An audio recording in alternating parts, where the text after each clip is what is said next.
from Cooking by Moonlight, and today I'm going to teach you how to make a cooked homemade ice cream with raw eggs. To start your ice cream, you're going to need 6 egg yolks. You actually don't need the whites for this. Set them aside. You can make an omelet or a meringue or something like that later. Here we're just going to need the yolks. This is a little different from a Philadelphia style ice cream, which is just usually milk and sugar and a flavoring. This is a custard style ice cream, so it does have the eggs in it.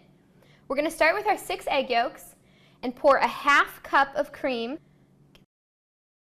And then we're going to whisk this up until it gets to be a pale yellow. You just want to make sure that all these egg yolks are broken open and really incorporated into that cream. This is going to help you a lot later when you have to pour hot cream into it and temper them. So we'll get that all mixed up here. We're going to take the rest of our cream, so we have an additional cup of heavy whipping cream. We'll put that in a medium saucepan over medium heat. And we're going to take a 1.5 cups of whole milk and add it to that. You could substitute 3 cups of half and half if you couldn't find heavy cream. Since this is a vanilla ice cream, we're going to add a vanilla bean into it. It really adds a great flavor, and it gives those little speckles that you're used to in a vanilla bean ice cream.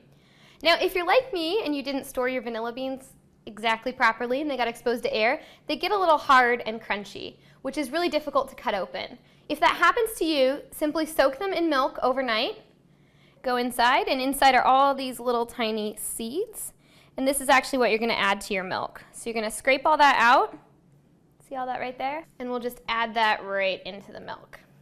And actually you can toss in the bean after you've scraped the seeds out right in there, and that'll help flavor it. We're going to strain it at the end anyway, so you shouldn't worry about those chunks being in there.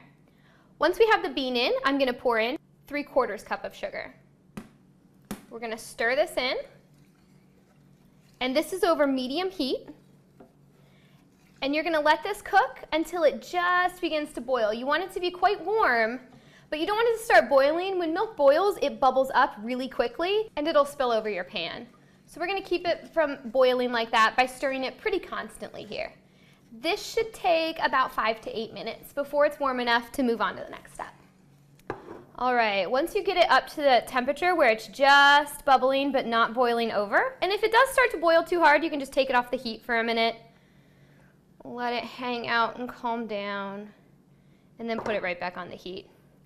What we're going to do here is turn the heat off, and we're going to temper our eggs. To temper your eggs, what you're going to do is take a little bit of the hot milk, bring it over into the egg yolks. Whew, getting rowdy over here. Bring it over into the egg yolks and get them to be warm before you put them into the milk. So I'm going to take my eggs here and constantly whisking them. So you gotta be two-handed here or get a friend. So I'm going to constantly whisk these and take a small ladleful of this hot milk and pour it right in. You got to keep whisking or else you're going to end up with scrambled eggs. And you're just going to slowly keep doing this until the sides of this bowl are nice and warm. See here, they're still cold, so if I were to pour this egg mixture into my milk, it'd end up scrambled. All right, just keep pouring that milk mixture in. Remember, you can't stop whisking this. You really want to keep that always moving, especially if you're pouring the milk in. All right, let's see if that's warm yet. Not quite. I'm going to have to work for it today. So we'll keep adding that hot milk until that egg mixture ends up warm. All right, let's test that now. That's definitely better. I'm going to take the rest of this milk mixture and very slowly pour it in while I keep whisking. You can only pour it in this quickly once your eggs have already warmed up. You still don't want to dump it in. You really don't want to change the temperature of this drastically. You want to introduce the heat slowly. All right, and that is about everything. So once that's all in there, we're going to take this egg mixture. Ooh, that's very warm now. Watch your fingers. And we're going to pour this back into our pan. All right. We're going to turn the heat up back to medium and stir constantly while this custard forms. What you're doing right now is cooking the eggs, and eggs are a thickener, especially the yolks. So you're cooking the eggs to thicken this custard. It's going to take about 5 minutes.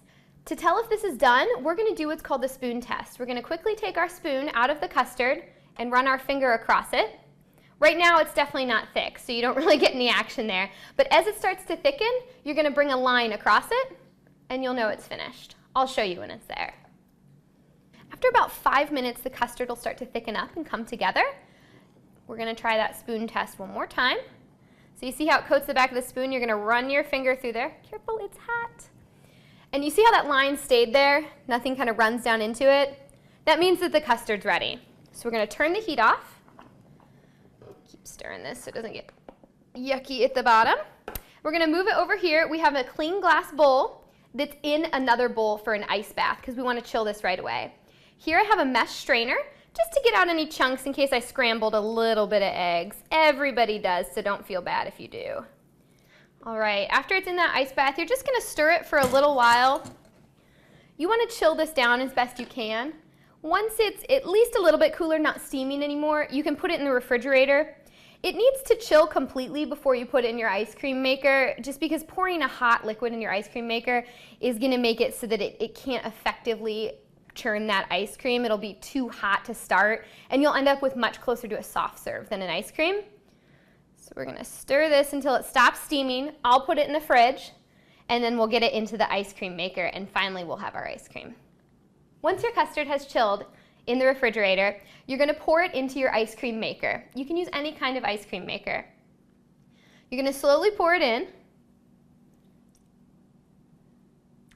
After it's all in there, just turn it on and follow your manufacturer's instructions to complete the ice cream. For me, I leave it in for about 15 minutes, and it's about the soft serve texture, and then I put it in a container in the freezer to finish firming up, and it's ready about 6 hours after it finishes in here.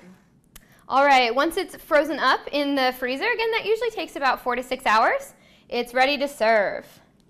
So here is your custard style ice cream.